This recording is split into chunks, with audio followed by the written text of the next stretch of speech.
اعوذ باللہ من الشیطان الرجیم بسم اللہ الرحمن الرحیم۔ شرائع سماویہ میں کھانے پینے کی چیزوں میں حلت و حرمت، تحلیل و تحریم جو ہے یہ بہرحال ایک اہم موضوع ہے۔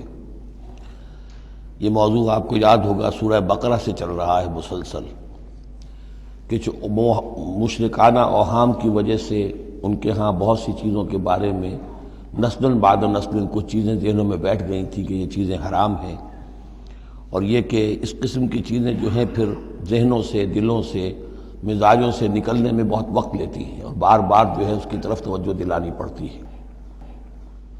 فرمایا یا ایھا الذین آمنوا، اہل ایمان، لا تحرموا طیبات ما احل اللہ لکم، نہ حرام ٹھہرا لو ان پاکیزہ چیزوں کو جنہیں اللہ نے تمہارے لیے حلال ٹھہرایا ہے، ولا تعتدوا، اور حد سے تجاوز نہ کرو۔ یہ بھی ہوتا ہے کہ کچھ لوگ اپنے تقویٰ کے جوش میں اور بہت زیادہ نیکی کے جذبے میں بھی بہت سی چیزیں کہ جو حلال ہیں ان کو اپنے اوپر حرام کر بیٹھتے ہیں۔ ان اللہ لا يحب المعتدین، یقیناً اللہ تعالی حد سے تجاوز کرنے والوں کو پسند نہیں کرتا۔ وَكُلُوا مِمَّا رَزَقَكُمُ اللَّهُ حَلَالًا طَيِّبًا، کھاؤ ان چیزوں میں سے جو تمہارے رب نے تمہیں دی ہیں، اللہ نے دی ہیں، جو حلال بھی ہیں طیب بھی ہیں، حلال ہوں قانونی طور پر، صاف ستھری ہوں، پاک ہوں۔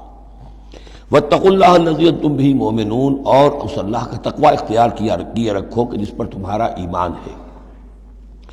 لا يؤاخذكم اللہ باللغو فی ایمانکم، یہ قسموں کے سلسلے میں سورہ بقرہ میں بھی بات آئی تھی، اب آخری حکم آ رہا ہے۔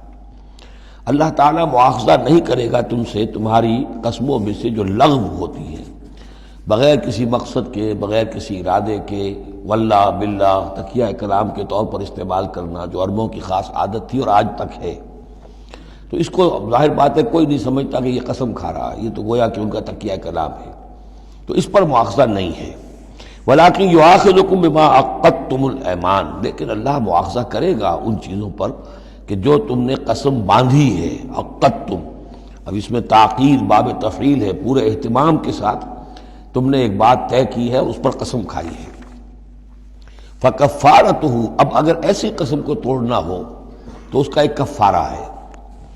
فَكَفَّارَتُهُ إِطْعَامُ عَشَرَةِ مَسَاكِينَ مِنْ أَوْسَطِ مَا تُطْعِمُونَ أَهْلِيكُمْ، اس کو کھانا کھلانا ہے 10 مساکین کو، محتاج کو، وہ اوسط کھانا کہ جو تم اپنے گھر والوں کو کھلاتے ہو۔ او کسوتہم، یا پھر ان کو کوئی کپڑا دینا ہے۔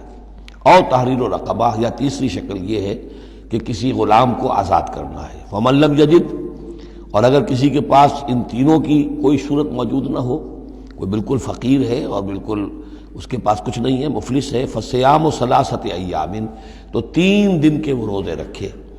ذالک کفارۃ ایمانکم اذا حلفتم، یہ کفارہ ہے تمہاری قسموں کا جبکہ تم وہ قسم کھا بیٹھو۔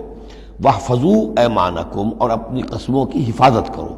کذالک، اس کا مطلب یہ نہیں کہ لازماً ان کو برقرار رکھو، یعنی کہ قسم اگر ایسی ہے کہ جو کھولنی ہے، توڑنی ہے، جذبات میں کھا بیٹھے ہیں تو کفارہ دو، یہ بھی اس کی حفاظت میں آ گیا۔ واحفظوا ایمانکم کذالک یبین اللہ لکم آیاتہ لعلکم تشکرون، اس طرح اللہ تعالیٰ تمہارے لیے اپنی آیات کو واضح فرما رہا ہے تاکہ تم شکر کرو، حق ادا کرو۔ صدق اللہ العظیم۔